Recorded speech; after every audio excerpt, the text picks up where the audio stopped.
Assam gradually winning the war against COVID-19. 8 patients discharged today. Hamren residents demands proper supply of drinking water. MP visits Umrongso to take stock of the situation during lockdown period. Hello and welcome to Karbi Anglong Live. I'm Julie BP with the latest news of the day. Now let's move to the news in detail. Since its outbreak in the latter part of December 2019, the global pandemic COVID-19 has so far claimed more than 2 lakhs people worldwide. India is also still under lockdown to stop the spread of the disease, but the number of infected persons and deaths kept on increasing every day. Let's know more on the current state of India.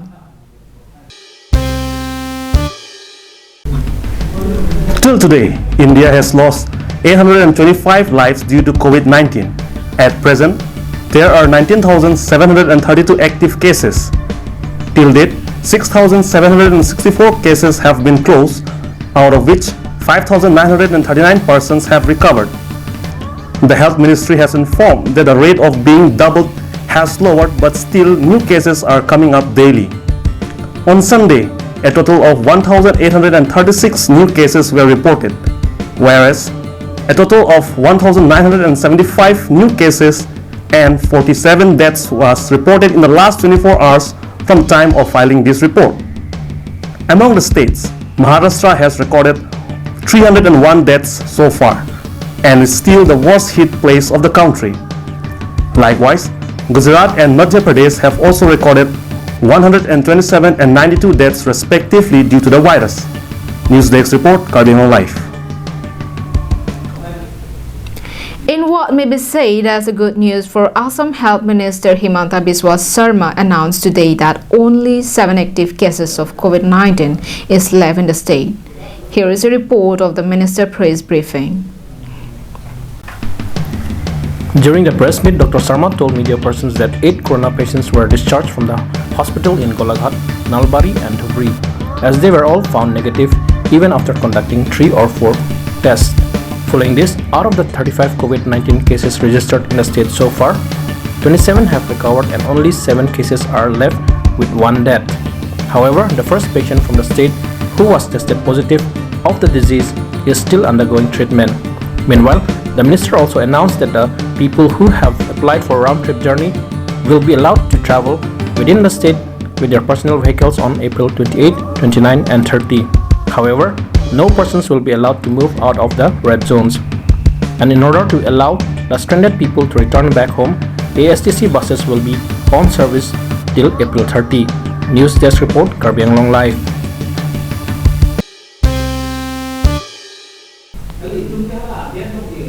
Moving on to another news, for the last 40 to 50 years, the PHE has not been able to solve water crisis in Hamren, the headquarters of West Karbi Anglong district, due to which people had been forced to buy drinking water from the water tankers despite water pipeline already installed in the area. Here is water correspondent found.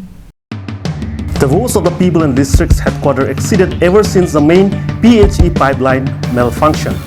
Even though the employees repair leakages every day, the damages that these old pipes have suffered due to rust are going beyond repair. In addition to this, several citizens are also responsible for aggravating this situation as they made holes to directly connect their home with water. Contrary to main location, residents of other parts of the town allege that water are only released on alternate days. The PHE's pipeline at Hamren is stated to be about 40 to 50 years old and does not have the capacity to provide sufficient water to the residents. And growing numbers of people are now urging the Karbi Anglong Autonomous Council for setting up a greater water supply scheme in Hamren. Daniel in his report from Hamren, Karbi Anglong Live. In the news coming from Dima Hasao, MP Haran Singh Bey today reached Umrongso town in Dima Hasao district, where he met with officials and reviewed the situation of the town following the nationwide lockdown. His visit has also relieved many local citizens whose family members are stranded outside in the other parts of the district and state. Here is a report from our Umrongso correspondent. During his visit today, a member of parliament from the autonomous districts of Assam also met several members of the public to acquaint with the issues and problems that the people of the town are facing during the ongoing lockdown period. While interacting with the public, MP Horan Singh Bey announced that essential commodities like rice, mustard oil, dal, etc. would be distributed to the people from the 26 polling station at Garampani and Umrongso in the second phase. The MP also asked the public to continue maintaining social distance and go out only if it is necessary and to stay home. He also said that he would also take necessary steps to provide vehicles for local people stranded outside to bring them back home. Lin Sonronghang from Karbi Anglong Live. And that's all we have with us for now. Thank you for watching Karbi Anglong Live.